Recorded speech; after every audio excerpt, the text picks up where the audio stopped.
Bem, vamos continuar as nossas reflexões em torno da ontologia do ser social de Lukács, baseados no capítulo sobre o trabalho.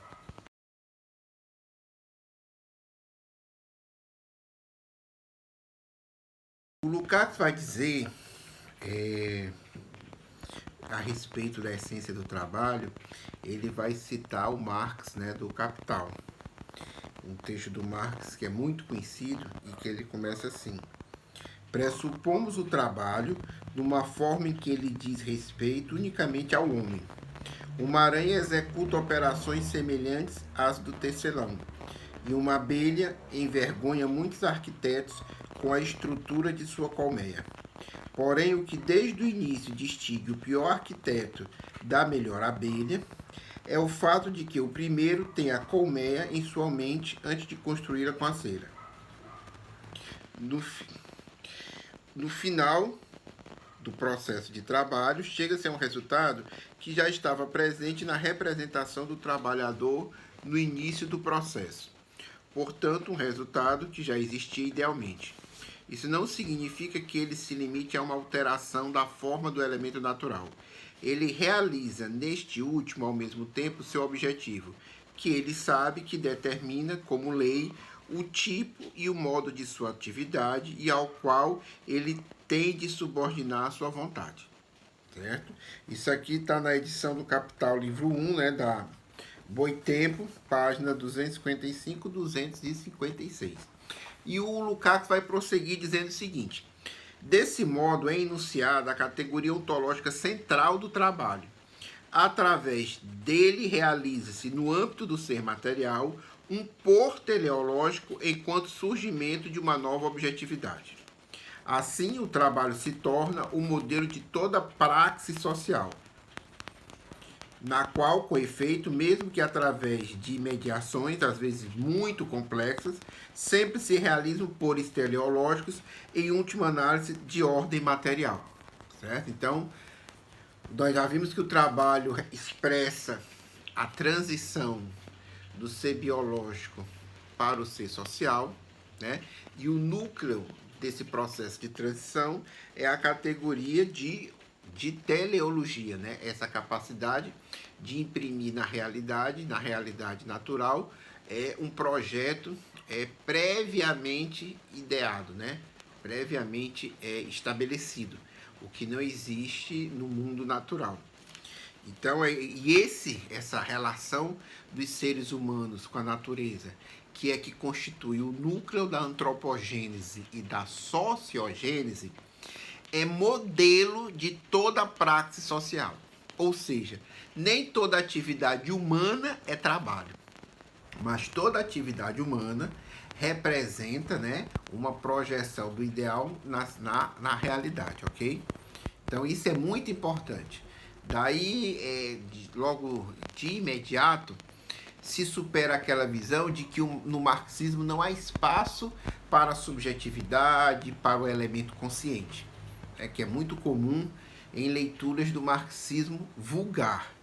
Mas aqui, a partir da ontologia de Lukács, podemos visualizar que o núcleo racional, a compreensão de Marx do desenvolvimento do ser humano a partir da natureza, coloca como um dos elementos fundantes a teleologia, que é produto de uma ação subjetiva. Logo, a subjetividade é um dos elementos constituintes, certo, do mundo dos seres humanos, da realidade social, que não é, embora tenha como fundamento a natureza, não é essencialmente, não é natural, certo? É social. E ele vai prosseguindo aqui, vai dizer: o trabalho pode servir de modelo para compreender os outros polos socioteleológicos, já que, quanto ao ser, ele é a sua forma originária, É a forma originária do ser social. Não quer dizer que tudo seja reduzido ao trabalho. Existe, inclusive, uma polêmica que o trabalho é o fundamento social. Mas existe a centralidade do trabalho. Por exemplo, hoje, a centralidade do ser social é o trabalho, Há uma polêmica em torno disso, mas nós não vamos tocar hoje, ok? Vamos primeiro ver essa questão. Bem, aí ele vai continuar aqui mais adiante, né? Na página 47 da Ontologia do Ser Social, volume 2. O problema que aqui surge não é tomar partido a favor do caráter teleológico do trabalho ou contra ele.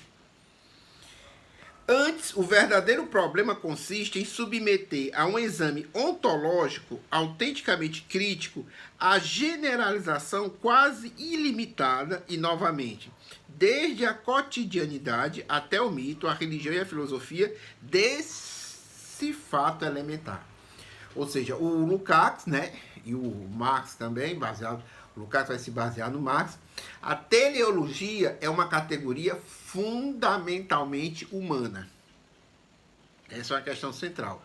Essa capacidade de transformar a realidade de forma orientada, pondo uma finalidade, certo? É própria dos seres humanos. Mas essa capacidade humana foi generalizada para todo o universo, toda a realidade. É o que ele vai dizer aqui, né?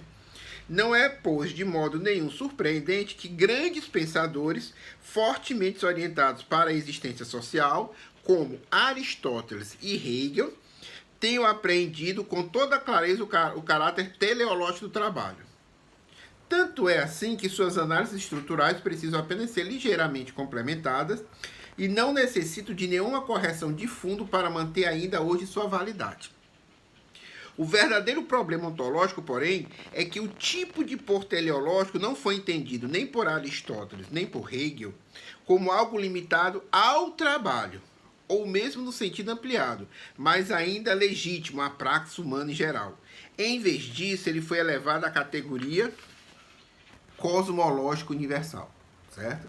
Então, veja, essa categoria, né, a teleologia, né, o por teleológico, foi elevado a ser uma categoria cosmológica, né?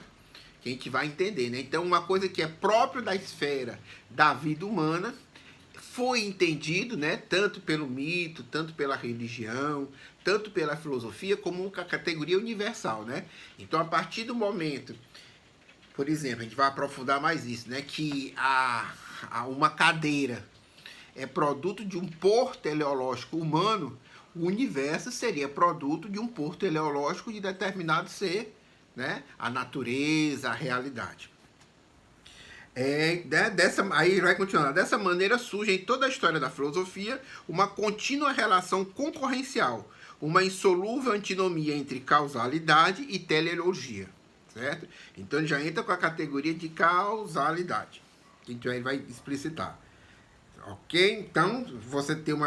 Aqui ele vai continuar. É conhecido o fato de um irresistível finalismo atuante do mundo orgânico ter fascinado a tal ponto Aristóteles, cujo pensamento foi sempre profundamente influenciado pela atenção que ele dedicava à biologia e à medicina, que o fez atribuir no seu sistema um papel decisivo à teleologia objetiva da realidade, né? Que ele vai remeter a um primeiro motor, por exemplo, né? Também é sabido que Hegel, qual percebeu o caráter teleológico do trabalho em termos ainda mais concretos e dialéticos do que Aristóteles, fez por seu lado da teleologia o motor da história. E a partir disso, de toda a sua concepção do mundo, né?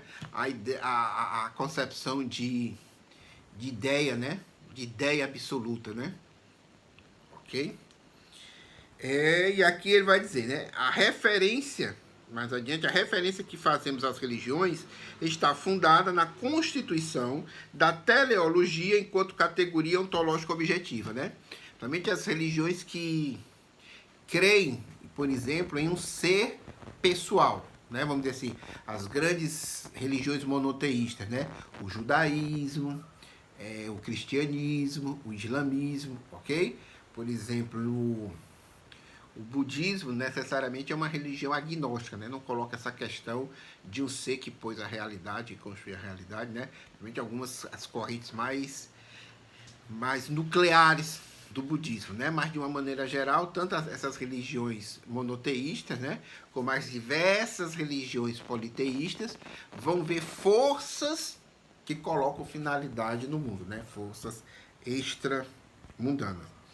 Aí, continuando, vale dizer que enquanto a causalidade, aqui ele vai fazer, olha só, uma definição, né? Uma definição assim, uma conceituação, né? Enquanto a causalidade é um princípio de automovimento que repousa sobre si próprio e mantém esse caráter mesmo quando uma cadeia causal tem o seu ponto de partida no ato de consciência, certo?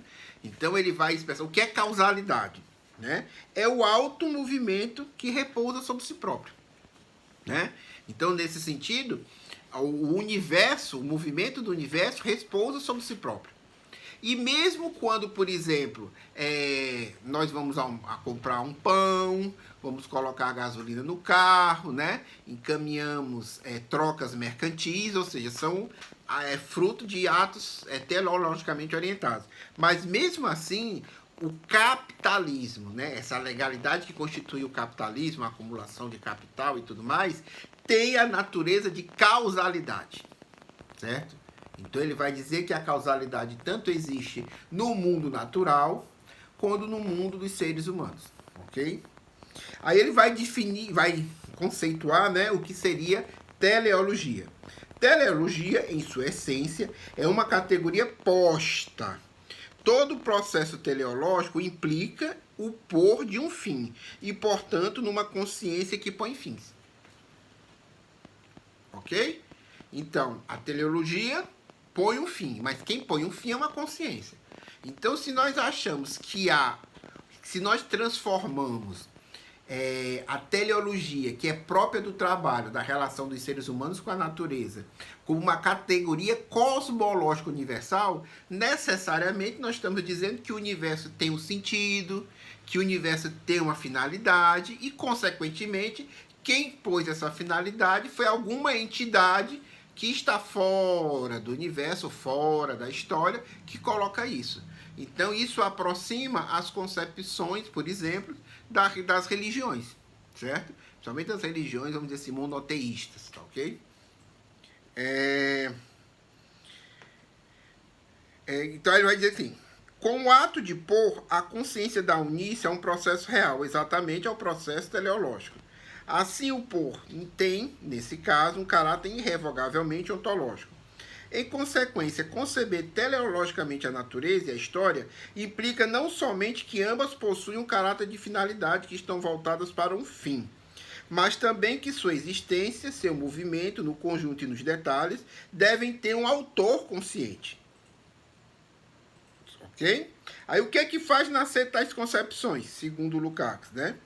É uma necessidade humana elementar e primordial. A necessidade de que a existência, o curso do mundo e até os acontecimentos da vida individual, e estes em primeiro lugar, têm um sentido.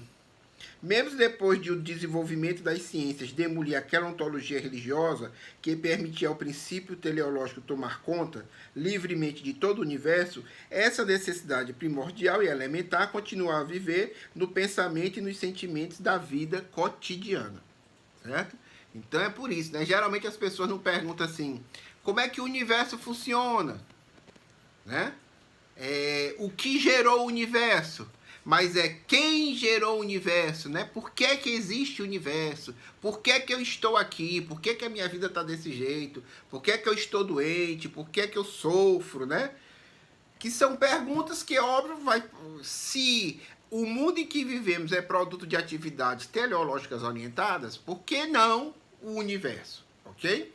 Então, esse é a colocação básica do Lukács, né? Que a teleologia é própria da realidade humana. Mas é óbvio, né, que é uma população extremamente minoritária, certo?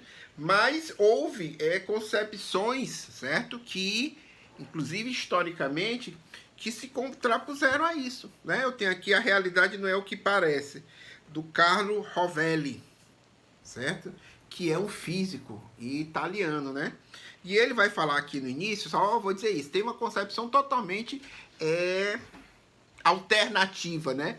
A essa visão de que a teleologia é uma realidade cosmológica, que foi, né, o sistema de Demócrito, que depois foi apanhado, desenvolvido, né, por Epicuro, né, e os epicuristas. E ele vai dizer uma coisa interessante aqui, ó, a grande ideia do sistema de Demócrito é extremamente simples. O universo inteiro é constituído por um espaço vazio e limitado, no qual correm incontáveis átomos. No universo não existe nada além disso. O espaço é ilimitado, não há alto nem baixo, não há um centro, não há fronteiras. O átomo não tem qualidade alguma a não ser sua forma. Não tem peso, não tem cor, não tem sabor. Aí vai continuar. Os átomos são indivisíveis, são os grãos elementares da realidade que não podem ser ulteriormente subdivididos e dos quais é constituída. Movem-se livres no espaço, chocam-se uns contra os outros, se unem, se repelem, se prendem uns aos outros. Átomos similares se atraem e se agregam. Essa é a estrutura do mundo. Essa é a realidade. Todo o resto é apenas o produto derivado, casual e acidental desse movimento e dessa combinação de átomos. Da combinação de átomos se produz a infinita variedade de todas as substâncias de que o mundo é feito. Bem, isso é uma tese antiga, certo? Tem algo similar com a realidade, mas o importante é o fundamento filosófico dessa concepção. Onde é que está o finalismo aqui? Onde é que está um sujeito que põe ordem no mundo? Né? Onde está uma teleologia cosmologicamente constituída? Não tem. Só o que existe é causalidade. Né? Então, olha só, ele continuando. Não existe finalidade ou propósito nessa imensa dança de átomos. Nós, como toda a natureza, somos um dos tantos resultados dessa dança infinita, o produto de uma combinação acidental. A natureza continua a experimentar formas e estruturas, e nós, como os animais, somos o produto de uma seleção casual e acidental, ocorrida em longuíssimos períodos de tempo. Ou seja, há uma concepção alternativa, né, a essa visão de uma teleologia universal, cosmológica, como pensada por Aristóteles e Hegel. Aqui temos uma coisa interessante, que é um texto do Stephen Greenblatt, certo? A Virada, o Nascimento do Mundo Moderno, que foi vencedor do Prêmio Pulitzer em 2012, onde ele vai retratar a retomada no processo do Renascimento dessas ideias, né, que foram, vamos dizer assim, esquecidas, esmagadas, perseguidas pela hegemonia de um pensamento, né, aristotélico, medieval, certo? Que colocava a ideia central do finalismo, né? E ele vai dizer aqui no início, não vou me alongar muito, como vai citar aqui, como é que foi encontrado o texto de Lucrécio, né, poeta romano, que sistematizou em sua poesia o pensamento da filosofia epicurista, né, que não trabalha com a ideia de um finalismo, né, da categoria de teleologia como uma categoria universal. E ele vai dizer aqui, não há um plano superior, não há um arquiteto divino, não há design inteligente. Todas as coisas, inclusive a espécie a que você pertence, evoluíram durante grandes períodos de tempo. A evolução é aleatória, embora no caso de organismos vivos, ela envolva um princípio de seleção natural, ou seja, as espécies que são aptas a sobreviver e se reproduzir com sucesso resistem, pelo menos por um tempo. As que não são aptas se extinguem rapidamente, certo? O interessante, eu tenho um texto aqui, também muito bom. Foi criticado esse texto pelo jovem Lukács, por razões que eu penso serem corretas, e também pelo Gramsci, certo? Que é o Tratado do Materialismo Histórico do Nikolai Bukharin, tá bom? Mas ele vai trabalhar essa questão dessa disputa entre teleologia ou finalidade e a questão da causalidade, né? Ele vai dizer aqui, nesse texto clássico dele, doutrina da finalidade, teleologia em geral, e crítica da doutrina, finalidade imanente. Ele vai dizer, não será difícil compreender a inconsistência da teologia se considerarmos a finalidade como princípio universal, isto é, se considerarmos a concepção segundo a qual tudo está submetido a fins determinados. Com efeito, o que é o fim? A concepção do fim pressupõe a existência de alguém que tem em mira um fim determinado, isto é, de uma maneira consciente. Um fim não pode existir separadamente daquele que o visa. Uma pedra não visa fim algum, nem tampouco o Sol, ou um planeta, ou todo o sistema solar, ou mesmo a Via Láctea. O fim é uma concepção que só pode ser aplicada a seres vivos e conscientes, tendo seus desejos, fazendo desses desejos um fim e tendendo a satisfazê-los. Isto é, aproximar-se desse fim. Ok? Então veja, ele vai dizer, mesmo com a crítica do jovem Lukács e tudo, o cara vai perceber isso, né? A ideia de finalidade pressupõe um sujeito. E o único sujeito que efetivamente existe, que é produto de uma evolução, é o ser humano que tem um cérebro, né, e que tem as relações sociais, que por isso produzem as ideias, ok? E ele vai dizer, a doutrina da finalidade de Bukharin se apoia na religião. De acordo com a sua origem, ela transporta, de um lado, as relações grosseiras e bárbaras de submissão e escravidão, e de outro, de dominação sobre o mundo inteiro. Na sua própria base, ela é constrangida à explicação científica e se apoia sobre a fé. É uma doutrina, né, que essa é o fundamento, né, dessa doutrina. Em que consiste a teoria da finalidade imanente? Rejeita-se nela a ideia de uma força misteriosa no sentido grosseiro da palavra. Fala-se somente no fim, que se revela pouco a pouco, com a marcha dos acontecimentos, do fim ligado interiormente ao próprio processo do desenvolvimento. Ok? E aqui ele vai dando essa continuidade. Temos aqui também um outro texto muito interessante, certo? De um autor que vai querer responder essa pergunta, é o Jim Holt, né? Um mistério existencial. Por que o mundo existe? Parece uma pergunta, né? Por que o mundo existe? Ou seja, por que não é o nada que impera? Por que é o ser? Por que é essa realidade que impera? E aí ele vai perguntar a vários filósofos, a vários teóricos, a vários pensadores, teístas, não teístas, tá certo? E ele vai entrevistar aqui, o que vai interessar aqui é um pensador que diz o seguinte, é uma coisa interessante, né? Ele vai falar dessas contradições, né? De você considerar que há um fim posto no mundo, né? Que ele vai dizer, a existência do mundo absolutamente não surpreende, né? Que é racional não se sentir surpreendido. O mundo existe e pronto. Por que existe algo e não apenas o nada? Né? Aí ele vai dizer, vai falar, né? Esse pensador aqui que ele entrevista. Ele vai dizer o seguinte, a questão existencial primordial. Mas o que a legitima? Como acontece com qualquer outra questão do tipo por quê, observa ele, ela repousa em pressupostos ocultos. Não se limita a partir do pressuposto de que deve haver alguma explicação para a existência do mundo. Também assume que o mundo precisa de uma explicação. A de que, na ausência de um grande motivo ou causa, o nada haveria de prevalecer. Então, por que o mundo tem que existir? Nesse sentido, nessa visão de que há uma teleologia, uma finalidade universal. Porque sem essa finalidade, o mundo não existiria. Né? No caso da concepção religiosa, né? Você tem que ter um ser, um sujeito, ok? Que não é material. Então, se ele não existisse, o mundo não existiria. Ok? Não só não existiria, não só como ato de criação do nada, certo? Mas a própria manutenção do mundo. Se essa finalidade não continua sustentando o mundo deixa de existir. Porque o nada é o que é natural nesse sentido. O que faz o nada não prevalecer é a ação de um sujeito que cria o mundo do nada e o mantém contra o nada. Ok? Então ele vai dizer, né, esse pensador, que é o Greenbaum, certo? Que a espontaneidade do nada é um preceito nitidamente religioso, né? No caso aqui ele está dizendo cristão.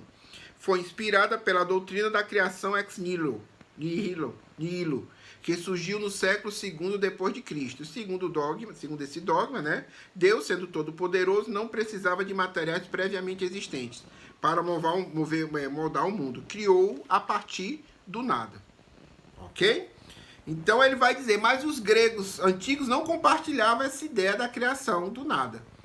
E tampouco os filósofos indianos.